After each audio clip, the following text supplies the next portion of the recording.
आप सभी को शुभ बैसाखी। पूरे देशवासियों को हमारा हार्दिक अभिनंदन और बधाइयाँ। ये नए वर्ष का समय चल रहा है। मुझे लगा कि जितनी बातें अब तक हमने वीडियो के द्वारा आपसे की हैं वो सब कहीं ना कहीं जाकर के सहयोग से जुड़ती थी। आज ऐसे ही लगा कि हम शिव माता जी की शक्ति के बारे में बात करते हैं। शक्ति का समय चल रहा है। विभिन्न प्रकार की शक्तियाँ हमारे जीवन में कार्य करती हैं, ब्रह्मांड में कार्य करती हैं, भीतर से बाहर से। नौ दुर्गा से लेकर के अनन्य शक्तियाँ हैं जो हम लोग पढ़ते चले आए हैं। हालांकि हम उनके बारे में बहुत ज़्यादा नहीं जानते क्योंकि हम उनको देखे नहीं, कभी देख नहीं पाते हैं, इसलिए जानना भी बहुत हो नहीं पाता है। लेकिन श्री माता जी, श्री आदिशक्ति माँ को तो हम जानते हैं। इतना तो जानते हैं जैसे एक माँ अपने बच्चे को और एक बच्चा अपनी माँ को जानता है, उतना ही थोड़ा सा वो प्यार, बस वो प्यार के द्वारा जाना जाता है। ज्ञान के द्वारा जानना तो बहुत मुश्किल बात है। ज्ञान तो तभी होगा जब एक माँ अपने बच्चे को कुछ भी बताती है, जैसे कि तुम्हारे पिता ये हैं। अगर एक माँ ना बताए कि बच्चे का पिता कौन है तो किसी को पता न चलेगा। तो माँ ही वह ज्ञानी है, वह जानने वाली है कि बच्चे का पिता कौन है। उसके बाद कैसे बिहेव करें, वो सब माँ का ज्ञान बच्चे तक पहुँचता है। तो ठीक इसी तरह से जो थोड़े हम लोगों के भीतर तक पहुँचे हैं वह ज्ञान श्री माता जी का ही दिया हुआ है। पढ़ा हुआ ज्ञान बहुत देर तक भीतर ठहरता नहीं, कहीं याद भी रह जाता है तो हमारे व्यवहार में उतरता नहीं है। तो पहली चीज़ तो श्री माता जी की शक्ति को तो हम ये कहेंगे कि जब तक कुंडलिनी का जागरण नहीं हुआ था हम अपने व्यक्तित्व को नहीं पहचान पा रहे थे। यह जानते हुए भी कि हमारे भीतर तमाम गुण हैं, यह जानते हुए भी कि हमारे भीतर क्या क्या शक्तियाँ हैं, हम उनका सदुपयोग नहीं कर पा रहे थे, सही जगह उसका उपयोग नहीं कर पा रहे थे। केवल पढ़ाई करके नौकरी करना ही हमारी उपयोगिता नहीं होती है। जीवन के बहुत विधाओं में हमारे कुछ सूक्ष्म ज्ञान का भी उपयोग किया जाता है।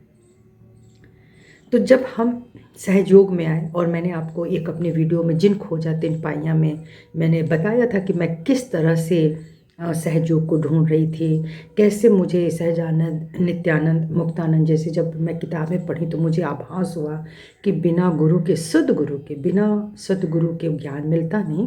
और सदगुरु वही जो सीधे आपको साहिब से मिला दे, बीच में कुछ होना ही नहीं होता है।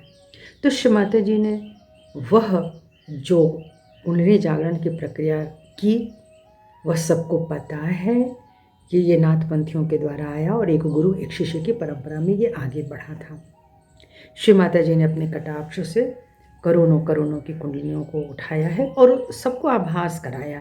ये नहीं कि हमने कह दिया और किसी ने सुन लिया और उसको मान लेना, ये आभास हमको स्वयं ही लेना पड़ता है। तो मैं आपको बताना चाहती हूँ कि जब हम लोग सहयोग में आए और श्री माता जी को धारण किया एक सद्गुरु के रूप में, पहले तो इतना ही ज्ञान था कि वह आदिशक्ति तो समझना बहुत मुश्किल है, वो हम लोग क्या जानेंगे कौन, जब तक वो नज़र नहीं दें प्रभु। तो श्री कृष्ण को भी पहचानना बहुत मुश्किल और श्री राम जी को पहचानना बहुत मुश्किल था। आज हम लोग चाहे कितना ही जयकारा लगा लें, लेकिन जब उनका समय था तो बहुत कम लोगों ने इसे समझा था। तो जब अवतरण आते हैं तो बहुत कम लोगों को वो नज़र देते हैं। तो बात करते हैं कि श्री माता जी की शक्ति कैसे कार्य करती है। एक बार कोई सज्जन मेरे यहाँ आए और उन्होंने श्री माता जी के बारे में कुछ सुन रखा था। फिर उन्होंने हमारे हृदय पे धारण इस लॉकेट को देखा और बोलने लगे कि आपने आज का पेपर देखा है। तो मैंने बोला कि नहीं, मैंने तो सुबह से मुझे समय नहीं मिला। बोले आज का पेपर देखिए। पेपर में यही था कि मैं प्रयागराज से, मेरा विवाह प्रयागराज में हुआ और लगभग 43 ईयर्स मैंने प्रयागराज में बिताए।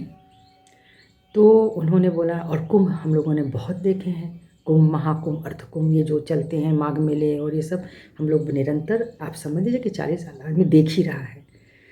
तो उन्होंने कहा कि ये पेपर में देखिए। तो उस पेपर में थोड़ा जो लोग शिविर लगाते हैं, बहुत तरह के लोग आते हैं ना। मैं ये नहीं कहती कि इसमें कितने कुगुरु होंगे, कितने अगुरु होंगे, कितने गुरु होंगे, सदगुरु होंगे, ये तो नहीं समझ में आता। लेकिन कुछ ऐसी चीज़ें उन लोगों के जाने के बाद उन्हीं कुछ लोगों के आश्रमों से आपत्तिजनक वस्तुएं प्राप्त होती रहीं और वो फ़ोटो में दिखाया गया। समाचार में इस तरह से आया था खुल करके कि ये लोग क्या करते हैं, वहाँ आकर के भी कुछ व्यभिचार होते हैं। मेरा भी माथा एक बार को ठनक गया। कैसे कोई किसी पर विश्वास करेगा? नहीं कर सकता। ये सब लोग आपस में, आप देखिए कि जितने भी कुगुरु लोग हैं वो सब लोग आपस में दूसरे से जुड़े हुए हैं। कोई किसी के विरोध में जल्दी बोलना नहीं चाहता। वही बात आ गई कि हम अपनी दुकान चला रहे हैं, आप अपनी दुकान चलाइए ना, क्यों मेरे में आप घुस रहे मेरी बातों में। ये कुछ इस तरह के बॉन्डिंग्स हैं। मुझे भी अच्छा नहीं लगा, लेकिन उन्होंने श्री माता जी के खिलाफ बोलना शुरू कर दिया। बस ये समझ लीजिए कि ऐसे ही सब लोग हैं, ये आपकी माता जी, ये वो सब लोग ऐसे ही हैं, इतने ही बेकार हैं ये लोग। मैंने कहा मैं श्री माता जी तो यहाँ कभी है ही नहीं, उनको सब पता है कौन चीज़ कहाँ पे क्या है और कहाँ पे कितना चैतन्य है। निश्चित ही ये जगह बहुत अच्छी, लेकिन लोगों ने खराब कर डाले हैं इस जगह पे। कई मंदिर होते हैं जो बहुत चैतन्य होता है, पर कई मंदिर लोगों ने खराब कर डाले हैं। तो जब चैतन्य की भाषा ही नहीं समझ में आनी है तो कैसे आप समझेंगे कि इस जगह पे क्या चल रहा है। कई बार ऐसी जगहों पे इतनी आज्ञा की लहर पकड़ती है कि सिर में दर्द आ जाता है, लोगों को पकड़ में नहीं आता। कई लोगों के पेट में मरोड़ आ जाता है, पर लोगों को पकड़ में नहीं आता। कितनी सारी हमारी जो ग्रंथियां हैं जो कि बंधी हुई होती हैं, जैसे कि आप जानते हैं ये ब्रह्म ग्रंथि, ये विष्णु ग्रंथि, ये रुद्र ग्रंथि, ये सब का जो है ना एक बंधन लगा होता है, लोगों ने लगा के रखा है। ये इतने ज्ञानी हैं। तो जब ये बंधन टूटते नहीं हैं तो ये फिर लोगों के अंदर एक पागलपन सा आ जाता है। तुमको तो बस यही करना है, तुमको ये करना है, तुमको वो करना है, इतने पाठ कर लो, इतने कर लो। लोग पागल हो जाए, उनका शरीर खत्म हो जाए, उनका मस्तिष्क खत्म हो जाए, पर वो करते रहेंगे। ये कंडीशनिंग है, ये ब्रह्म ग्रंथ से जो बंध जाता है। तो श्री माता जी वह विभेदिनी शक्ति हैं। इन ग्रंथियों को विभेद करने की शक्ति उनके पास है, क्योंकि कुंडलिनी का जागरण तभी हो सकता है जब इन ग्रंथियों का विभेदन हो जाए। तो उन्होंने आपत्तिजनक ऐसी जब बातें बोली तो फिर मुझे कहना पड़ा। फिर मैंने ये बोला क्योंकि वो रिस्पेक्टेबल थे हमारे, हम ज़्यादा उनसे बोल नहीं सकते थे। मैंने मन ही मन में कहा श्री माता जी आप प्लीज़ इनको बता दीजिए, क्योंकि मैं बहस नहीं कर सकती। और मैं वहाँ से उठ करके किचन में चाय बनाने के लिए आई। क्या बात थी कि वो उसी समय किसी काम से, जैसे होता ना कि एक सोफ़े से दूसरे सोफ़े, तो वहाँ खिड़की थी। खिड़की का एक सिरा जरूर उनके बगल से लग रहा था, पर वहाँ पे बैठने वाले को कभी चोट नहीं लगती थी। वहाँ पे लोहे का एंगल था, वो पुराना घर और लोहे का एंगल था। तो वो जैसे ही कुछ तो करने के लिए उठे होंगे, एक तेज आवाज़ आई, अरे बाप रे। तो फिर मैं दौड़ करके आई उधर। मैंने कहा क्या हो गया? तो देखा तो यहाँ पे उनके नाभि के पास, नाभि और सहस्त्रार के बीच में उनको चोट लगी थी और वहाँ से खून बह रहा था। अरे ये कैसे हो गया? तो इसी खिड़की के नोक से बहुत तेज़ी से लग गया। तो ये तो इतना अभी तक तो कभी किसी को चोट नहीं लगी, वो कैसे लग गई? बोले पता नहीं, मुझे लगता है कि मैंने माता जी के बारे में कुछ गलत कहा और शायद उन्होंने तुरंत मुझे सजा दी है। मैंने कहा उन्होंने क्या सजा दी हो कि यहाँ पर गण लोग होते हैं जो सुनते हैं, वो आदिशक्ति माँ के विरोध में अब नहीं सुनेंगे। लेकिन कोई बात नहीं, मैं गई और फिर डिटॉल का करके जो भी है उनका उसके उनके सिर पे लगा दिया। तो उसके बाद से फिर वो संभल गए। इसी तरह से एक और हमारे परिवार के ही बहुत ही सम्मानित सदस्य थे, वो भी बहुत चिढ़ जाते थे। और हमारी जो बहन थी एक, उनके भी घर में भी इसी तरह की बातें, जब सहज योग करो तो उनको ये लगता है कि हम लोग ईश्वर के विरोध में कार्य कर रहे हैं। पता नहीं क्यों ये मुझे नहीं समझ में आता है कि जब लोग इतने जगहों को गुरु को अख्तियार करते हैं तब तो कोई नहीं कहता कि ये भगवान को छोड़ दिए। तो सहजयोग में भी किसी ईश्वर को छोड़ने का विधान ही नहीं है। वह वो स्वरूप में स्वयं इतनी सुंदर पूजा होती है कि उसका जो चैतन्य मिलता है वह तो मुझे कभी जल्दी जल्दी कहीं मिला भी नहीं। तो वो मेरी जो पड़ोसन थी और जो मेरी गुरु बहन, तो वैसे ही बता रही थी कि देखो हम लोगों का ये ऊपर नीचे का फ्लोर है और हम ऊपर, पहले हम नीचे के फ्लोर में थे और जो मेरे इन लॉज थे वो ऊपर के फ्लोर में थे, बड़े से एरिया में थे। लेकिन धीरे धीरे उनको तकलीफ़ हो रही थी ऊपर चढ़ने में और तो उन्होंने नीचे शिफ्ट करा दिया और मुझे ऊपर कर दिया। तो वहाँ पे भी एक पूजन पूजन का कमरा था। तो सुंदर सा छोटा सा कमरा था, उसमें उनके जितने देवी देवताओं के चित्र थे। देखिए, मैं चित्र इसलिए बोल रही हूँ, चित्र या प्रतिमा जब भी कोई संगत राश बनाता है, चित्रकार बनाता है, तो मैं क्या, बहुत सारे लोग इस पर ये विश्वास नहीं करते कि ये उनका ही चित्र है। एक श्री कृष्ण के न जाने कितने कैलेंडर छपेंगे, न जाने कितने चित्र बनेंगे, एक श्री राम के, मैं कैसे मानूँ कि ये उनकी ही तस्वीर है। आप छवि ले आएंगे, आप किसी की छवि, जैसे गांधी जी को एक चश्मा दे दीजिए और एक छड़ी दे दीजिए, जो लाठी होती है, थोड़ा धोती का अंश बना दीजिए, समझ में आ जाता है कि गांधी जी हैं। ऐसे किसी को ऐसे टोपी लगा दीजिए तो हो जाता है कि वो ये नेहरू जी हैं ऐसे। तो ये तो एक प्रतीक, एक तो क्या नेहरू जी टोपी हैं या गांधी जी वो लाठी हैं, वो कमर वाली घड़ी है। तो जो प्रतीक आप बना देते हैं वह प्रतीक सत्य नहीं है, लेकिन उसी चित्र को, उसी मूर्त को सत्य मान करके बैठे हैं, और जो कहीं सत्य छुपा होगा वह दर्शनीय नहीं है। तो जब तक ये आवरण पड़ा है, जब तक ये चश्मा पड़ा है, हमें कुछ भी दर्शन नहीं होने वाला है। तो मेरी तो यही थी कि मुझे कोई भी मूर्ति में दिलचस्पी नहीं थी। मैं जब भी, हाँ, मैं उसको नहीं बोलूँगी जिसको हम कहते हैं कि वो जहाँ बहुत जीवंत जगहें हैं, शक्तिपीठ हैं, या श्री आदि शंकराचार्य जैसे महान लोगों ने जहाँ पे स्थापना करी है, वहाँ चैतन्य होता है, वो उनकी शक्ति का चैतन्य होता है, वो ब्रह्म चैतन्य होता है वहाँ पे।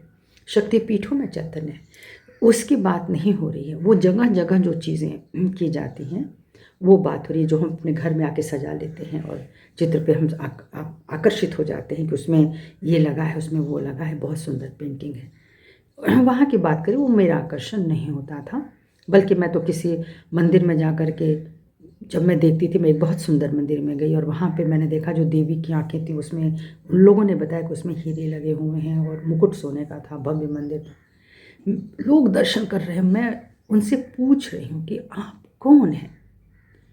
आपकी ये हीरे वाली आँखें देखने के लिए मैं यहाँ नहीं आई हूँ, मैं ये सोने का मुकुट देखने के लिए नहीं आई हूँ, मुझे बताइए आपका दर्शन कैसे होगा देवी? और मेरे आँखों से आंसू बहने लगे, मेरा मन नहीं लगा। मैं लोगों को देखती हूँ, जिस तरह से वो चलते हैं, जिस तरह से बातें करते हैं, जिस तरह से वो पाठ पढ़ते, वो मेरे को अंदर में नहीं रचता था, नहीं रमता था।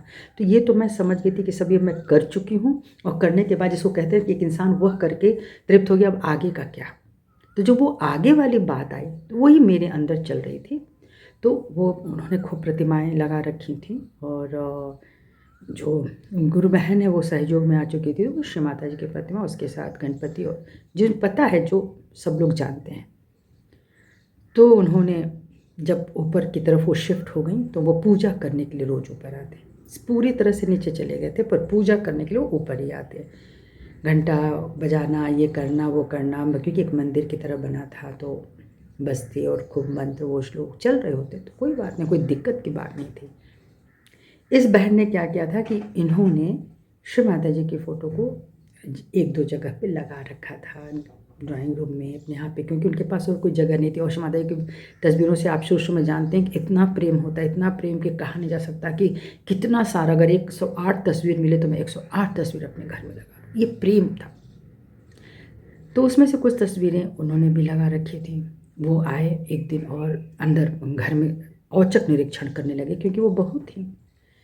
देखा उन्होंने, तो उन्होंने बोला, सुनो, ये जो निर्मला देवी है ना, इनको उठा के यहाँ से बाहर निकालो, चाहे जहाँ रखो, पर ये घर कमरों में नहीं रहेंगी। वो बेचारी हट प्रभ रह गई कि मैं कहाँ लेके जाऊँ, उनकी आंखों में आंसू आ गए। ये करते हुए डांटते हुए नीचे चले गए। ये रोने लगी। उन्होंने कहा, माँ, मैं कहाँ आपको लेके जाऊँ?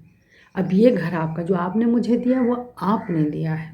लोग सोचते हो कि मैंने दिया, पर मैं मानती हूँ कि ये आपने मुझे दिया है। इसलिए हे देवी, कृपा करके अपना स्थान ग्रहण करें। मुझे नहीं पता कि मैं आपको कहाँ रखूँ, मेरी सामर्थ्य नहीं। ये बीते हुए कुछ घंटे हुए, शाम हुई।